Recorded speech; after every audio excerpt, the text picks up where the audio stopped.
Oftentimes we don't know the problem we're trying to solve, and we don't know what are some of the possibilities. Knowing that doesn't mean we can solve it, but without knowing it, there's no way we can solve it.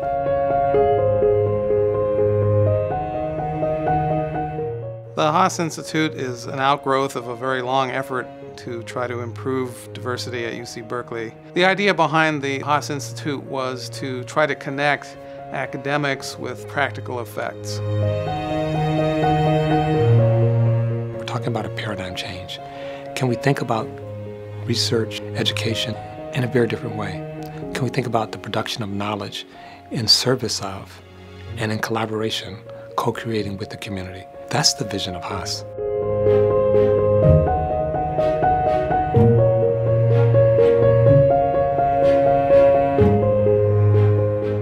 The research clusters from the Haas Institute had their origins in what's called the Berkeley Diversity Research Initiative that was initiated by our former chancellor, who wanted to create more multidisciplinary kinds of nodes of research. Later on, the Haas Junior Fund decided that that was a very innovative thing.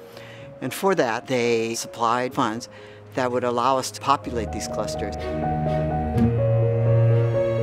The luxury that academics have is to sit back and study things and understand them, then being able to give those back to folks who are out in the field doing the work, who don't necessarily have the time to do that kind of reflection. So I think the role of the scholar is a reflective role, and the activist part of that is pushing people to say, hey, this is really important, to call attention to a set of issues. We have groups that will seek legal advice in terms of how they should frame their claims. Are they sufficiently paying attention to race, to immigration status, to issues like incarceration? They're seeking us for advice because they want to embrace intersectionality and do something different than the sort of standard model which excludes issues of race and class.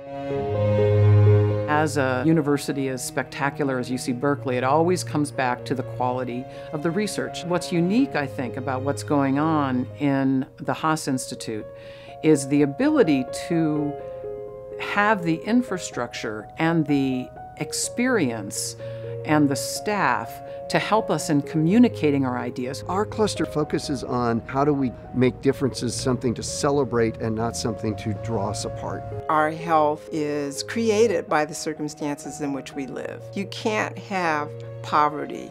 You can't have racism. You can't have homeless people and expect to have healthy communities. There are many important questions that go unstudied. We try and diagnose those issues. Given that there seem to be these circumstances, what are the underlying causes, and in turn, what are the consequences of those barriers? Something that was formulated by one of the founders of disability studies, Simi Linton, and she describes it like this. If this is a person with a disability, traditional ways are about, you want this to fit in, this is the world. You want this to fit into this, the best possible fit. So traditional ways involve thinking about this, the person, and how to fix this person, help this person, cure this person, aid this person, so the person fits better with the world. What disability studies does is look at this.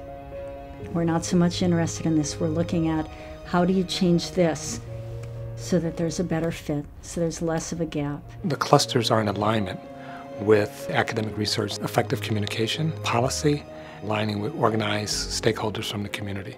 So when the four of those things align, then you can have real transformational change. What does a fair and inclusive society look like? A fair and inclusive society is one in which identity does not limit anyone's opportunity for health and happiness. Schools that everyone has equal access to. Health for all. Where political processes are indeed open. Instead of being afraid of difference, instead understand that difference is something to be celebrated. Help empower groups that have been traditionally marginalized and disenfranchised in our society. Regardless of race, social class, parental heritage, neighborhood. And to be able to engage in forms of transformative change. The study of economic inequality and economic mobility comes down to thinking about policies where all children could achieve their potential and have the same footing to do so. What's it going to take to have everyone thrive and to understand better how the way we speak about these things? How do we actually think about a society where no one is excluded? And more than thinking about it and giving birth to that society and really answering that question, do you belong? Who do we marginalize? Who do we other? And thinking about that society, it means all the people have to participate in making the world that's fair and inclusive.